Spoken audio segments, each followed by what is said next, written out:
America की एक ऐसी रिपोर्ट सामने आई है जिसने पूरे इंटरनेशनल डिस्कोर्स में हलचल मचा दी है। रिपोर्ट बाहर से तो बहुत सिंपल लगती है, लेकिन अंदर जाकर पढ़ो तो साफ दिखाई देता है कि वॉशिंगटन ने आधी सच्चाई दिखाई और आधी को बड़े आराम से दबा दिया।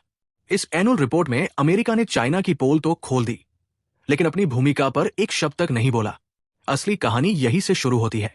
रिपोर्ट में अमेरिका यह दावा करता है कि ऑपरेशन सिंदूर के वक्त चाइना पाकिस्तान के लिए किसी तरह की आइडियोलॉजिकल सपोर्ट में नहीं था, लेकिन भारत पाकिस्तान के बीच जो टेंशन उस दौरान बढ़ा, उसे चाइना ने एक गोल्डन चांस की तरह इस्तेमाल किया ताकि वो अपने हथियार और अपनी डिफेंस टेक्नोलॉजी दुनिया को दिखा सके। पर असलियत में इन हथियारों की हालत इतनी खराब निकली कि भारत के सामने HQ-6 से लेकर PL-15 तक सब फेल हो गए। चाइना का शोफ प्लान वही धराशायी हो जाता, लेकिन इसके बाद उसने एक अलग ही खेल शुरू किया, डिसइंफॉर्मेशन कैंपेन का।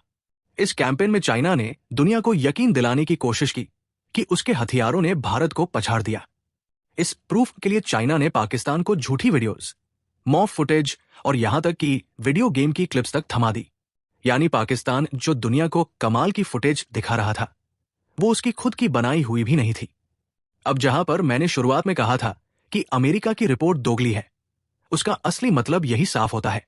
अमेरिका ने तो चाइना की गलतियां गिनाई, लेकिन खुद की एक भी गलती मानने को तैयार नहीं हुआ। रिपोर्ट में यह तक स्वीकार नहीं किया गया कि भारत ने किस तरह F-16 को हवा में उड़ाया। नूर खान एयरबेस पर जो ऑपरेशन हुआ, उसकी भी ढंग से चर्चा नहीं। अमेरिका कहता है एयरबेस पर चाइना का कंट्रोल था, चाइना कहता है वहां कंट्रोल अमेरिका का था। अब ऐसी स्थिति में दो में से कोई न कोई तो पीटा ही है, या चाइना पीटा है या अमेरिका की धुलाई हुई है, और दोनों ही इस बात को खुलकर मानने से बच रहे हैं। इसके ऊपर अमेरिका एक और दावा ठोक देता है कि उसके टैरिफ पॉलिसी के कारण इंडिया, चाइना और रूस एक दूसरे के करीब आते नजर आ रहे हैं। इंडो पैसिफिक में चाइना को बैलेंस करने के लिए इंडिया की अहमियत अमेरिका जानता है, खासकर तब जब भारत ने चाइनीज हथियारों की असल औकात दिखा दी और उसी वजह से चाइना को फर्जी कैंपेन चलाना पड़ा। लेकिन वॉशिंगटन की इंटरनल स्ट्रेटजी में एक चीज साफ दिख रही है। अमेरिका सीधे सीधे चाहता है कि भारत और चाइना के बीच तनाव बना रहे, क्योंकि अगर ये दोनों मिलकर मजबूत हो गए तो दुनिया में अमेरिकी हेजिमनी पर सीधा खतरा पैदा हो सकता है। अमेरिका को डर चाइना से है, पर भविष्य में भारत भी उसे चुनौती दे सकता है। यही वजह है कि उसे दोनों को आपस में भिड़ाना फायदेमंद लगता है। अब आते हैं दूसरी तरफ के ड्रामे पर। खुद डोनाल्ड ट्रंप कभी कहते हैं पाकिस्तान ने 7 भारतीय जेट गिराए, कभी 6, कभी 8। ठीक वैसे ही जैसे पाकिस्तान हर कुछ दिनों में अपने गिराए गए जेट्स के नंबर बढ़ाता रहा है। ये वो ही बीमारी है जो इस रिपोर्ट में भी झलकती है। लेकिन इसी बीच अमेरिका की यही एनुअल रिपोर्ट एक और खुलासा करती है कि ऑपरेशन सिंदूर के दौरान भारत ने पाकिस्तान को बुरी तरह हराया। चाइनीज वेपन्स धड़ाम से फेल हुए और इसके बाद चाइना ने AI generated images, video game footage, fake social media account, सब कुछ लगाकर दुनिया में कहानियां फैलाई कि उनके हथियारों ने भारत को नाकों चने चबवा दिए। इस झूठे प्रचार का सबसे बड़ा मकसद था इंडोनेशिया जैसे देशों को फिर से चाइनीज फाइटर जेट खरीदने के लिए मनाना। लेकिन हुआ उल्टा।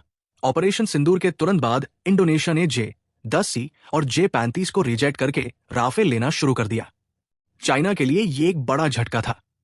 इसी फ्रस्ट्रेशन में उसने फर्जी वीडियो प्रसारित करने शुरू किए थे। अब रिपोर्ट का वो हिस्सा जो अमेरिका ने बड़े आराम से गोल गोल बताया, वॉशिंगटन को भारत की सफलता बिल्कुल रास नहीं आई। राफेल की ग्लोबल डिमांड तेजी से बढ़ी और इसका मतलब था कि F-35 जैसे महंगे अमेरिकी जेट्स के लिए मार्केट सिमट जाएगा। इसी चिढ़ में ट्रंप लगातार ये बयान दोहरा रहे हैं कि भारत के भी जेट गिरे थे, क्योंकि अगर वो भारत की जीत को स्वीकार कर लेंगे तो F-35 खरीदने वाले देशों की संख्या और घट जाएगी। और यहां दोगलापन फिर सामने आता है।